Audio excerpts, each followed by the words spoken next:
बाज नहीं आ रहा चीन, भारत ने आसमान में बढ़ाई ताकत, हो गई खतरनाक फाइटर प्लेन राफेल की एंट्री। लंबे समय से भारत चाइना के बीच गहमा गहमे जारी है। लद्दाख बॉर्डर पर दोनों देशों की सेनाएं पूरे दमखम से खड़ी हैं। पिछले वर्ष हिंद के जवानों ने गलवान घाटी में चाइनीज सैनिकों को नानी याद दिलाई थी, लेकिन फिर भी कुत्ते की दुम है कि सीधी नहीं हो रही है। एलएसी पर चाइना जो कर रहा है उसका अंजाम बहुत बुरा हो सकता है, शायद इतना बुरा जितना उसने सोचा भी नहीं है। भारत के इस पड़ोसी देश के पाप इतने बढ़ गए हैं कि पूरी दुनिया अब उसके खिलाफ खड़ी हो गई है, और ये प्रधानमंत्री मोदी की वैश्विक नीति का परिणाम है कि दुनिया के देश अब चाइना को मजा चखाने का प्लान तैयार कर रहे हैं। हाल ही में जापान की राजधानी टोक्यो में हुई क्वाड देशों की बैठक भी उसी रणनीति का हिस्सा है, लेकिन कहते हैं कि आंख के अंधे को कुछ दिखाई कैसे दे। जब विनाश मनुष्य पर छाता है तो पहले विवेक मर जाता है। वही हाल चाइना का है, जो अपनी बर्बादी का इंतजाम खुद कर रहा है। चीन की हरकतें बता रही हैं कि वो खुद मौत के मुंह में जाना चाहता है, लेकिन भारत हर मोर्चे पर चाइना को रौंदने के लिए तैयार है। आसमान से जमीन तक हिंद के जवान हाई अलर्ट पर हैं। अगर चाइना ने होशियारी दिखाने की जरूरत की तो हिंद के शेर उसे रौंदने में जरा भी देर नहीं करेंगे। हालात इतने सीरियस है कि भारत ने फ्रांस से आए बेहतरीन फाइटर जेट राफेल चाइना के खिलाफ तैनात कर दिया है। चाइना के खिलाफ दुनिया के देशों के मंशा देखने के बाद भी उसे होश नहीं आ रहा है, जैसे ये देश अपना विनाश करके ही मानेगा। दुनिया का ये इतिहास रहा है कि कई बार कुछ देशों को अपनी ताकत का गुरूर जरूरत से ज्यादा हो गया है और अपने इसी गुरूर की वजह से वो मिट गए, बर्बाद हो गए। आज चाइना भी उसी मुहाने पर खड़ा हो गया है। उसे लगता है कि कोई भी उसका कुछ नहीं बिगाड़ पाएगा, लेकिन सच तो यह है कि जिनपिंग ने पूरे चीन को ही बर्बादी के ढेर पर लाकर खड़ा कर दिया है। चाइना ने ऐसी गलती दोहराई है जिसकी सजा बहुत ही भयंकर होगी। ऐसा क्या हुआ है एलएसी पर और क्या रिएक्शन दे सकता है भारत, जानने के लिए आपको पूरा वीडियो देखना होगा। दुनिया में बढ़ रही भारत की ताकत चाइना को नहीं हो रही हजम। एलएसी पर कंट्रोल बढ़ा रहा ड्रैगन, हिंदुस्तानी सेना हाई अलर्ट पर। दुनिया भर में भारत की बढ़ती ताकत से जलकर चाइना ने एलएसी पर अपना कंट्रोल बढ़ाना शुरू कर दिया है। चीन की एलएसी के पास एक बार फिर हलचल बढ़ गई है। भारतीय सेना ने बताया कि अरुणाचल प्रदेश से लगती अंतर्राष्ट्रीय सीमा पर चीन बुनियादी ढांचों का निर्माण कर रहा है। उसने गांव भी बसा लिए हैं। भारतीय थल सेना भी उच्च स्तर की तैयारियों के साथ पूरी तरह तैयार है। सेना का कहना है कि चीन की गतिविधियों पर गंभीरता से नजर रखी जा रही है। भारतीय थल सेना के पूर्वी कमान के general officer commanding in chief lieutenant general RP Kalita ने कहा कि चीन की peoples liberation army Arunachal Pradesh के पास लगती अंतर्राष्ट्रीय सीमा पर अपनी क्षमता में इजाफा करने के लिए बुनियादी ढांचों को मजबूत कर रही है। चीन की इन तैयारियों को देखते हुए भारत भी हर प्रकार के संभावित खतरे से निपटने के लिए बुनियादी ढांचों को लगातार मजबूत बना रहा है। तिब्बत क्षेत्र में वास्तविक नियंत्रण रेखा के उस पार चीन तेजी से काम कर रहा है। चीन ने यहां सड़क, रेल और हवाई संपर्कों के साधनों को विकसित किया है। उसने एलएसी के पास सीमावर्ती गांव विकसित किए हैं ताकि उनका इस्तेमाल अपने लक्ष्यों को पूरा करने में किया जा सके। पूर्वी लद्दाख की गलवान घाटी में भारतीय जवानों पर धोखे से वार करने वाला चीन एक बार फिर से भारत को धोखा देने के फिराक में है।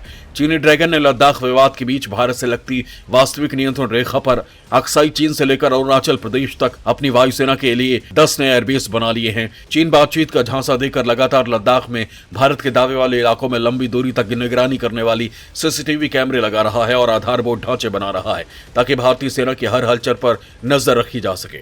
इन एयरबेस के अलावा भारत से सटे अन्य पुराने हवाई और सैन्य ठिकानों को चीन मजबूत कर रहा है। चीन की ये 10 नए हवाई ठिकाने लद्दाख, उत्तराखंड और अरुणाचल प्रदेश से लगते हुए इलाकों में स्थित है।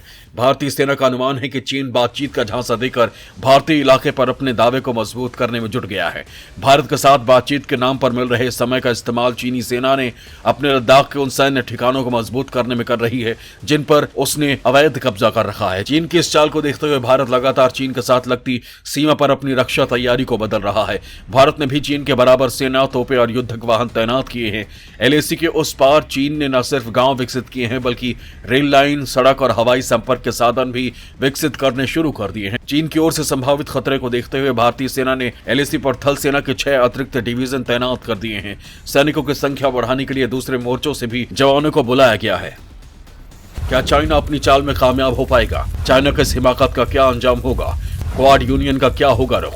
चीन के हर नापाक हरकत का माकूल जवाब दिया है भारतीय सेना ने। भारत और चीन के बीच साल 2020 में गंभीर स्थिति पैदा हो गई थी। 1 मई 2020 को दोनों देशों के सैनिकों के बीच पूर्वी लद्दाख के पैंगोंग झील के नॉर्थ ब्लॉक में झड़प हुई थी।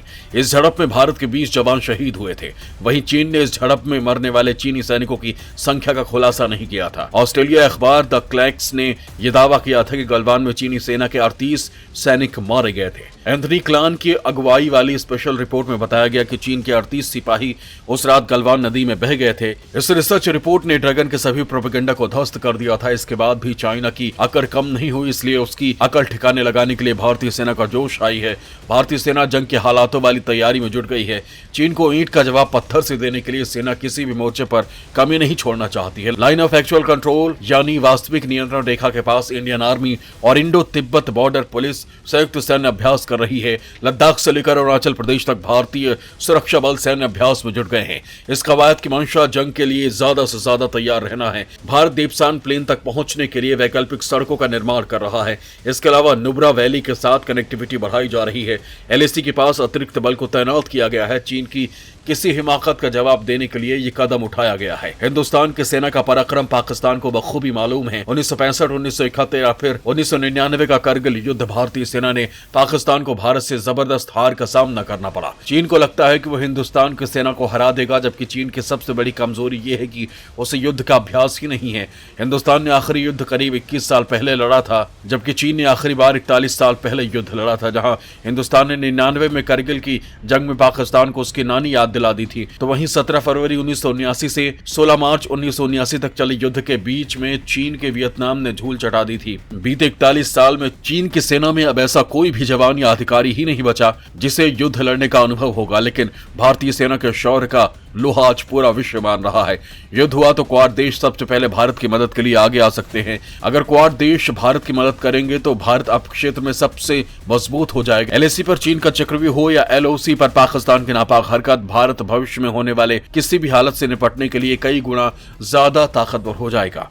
अभी भारत के पास एक जबकि चीन के पास 2 एयरक्राफ्ट कैरियर हैं। क्वाड यानी अमेरिका, जापान, ऑस्ट्रेलिया और भारत को मिला दिया जाए तो कुल 27 एयरक्राफ्ट कैरियर होंगे। इसी तरह सबमरीन क्वाड के पास कुल 108 सबमरीन होंगे। अभी भारत के पास 16 और चीन के पास 74 सबमरीन हैं। फाइटर प्लेन क्वाड के पास कुल 2984 फाइटर प्लेन होंगे। फिलहाल भारत के पास 538 जबकि चीन के पास 1232 फाइटर प्लेन है। टैंक की संख्या क्वाड के पास कुल 11644 है। अभी भारत के पास 4294 जबकि चीन के पास 3500 टैंक है और सैनिक की संख्या क्वाड के पास 31,51,160 होंगी।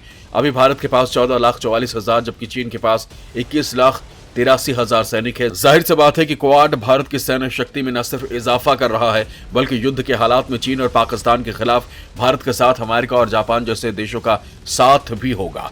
चाइना से युद्ध होने की स्थिति में विश्व समुदाय भारत के ही साथ होगा। वहीं चाइना की सरकार का साथ वहीं की सेना और जनता नहीं देगी। सेना साथ नहीं दे पाएगी क्योंकि भारत जैसे देश के साथ लड़ाई का चाइना को अनुभव नहीं है, और जनता साथ इसलिए नहीं देगी क्योंकि वो चाइनीज आर्मी के अत्याचारों से परेशान है। तो चाइना कहां जा रहा है आप खुद अंदाजा लगा सकते हैं।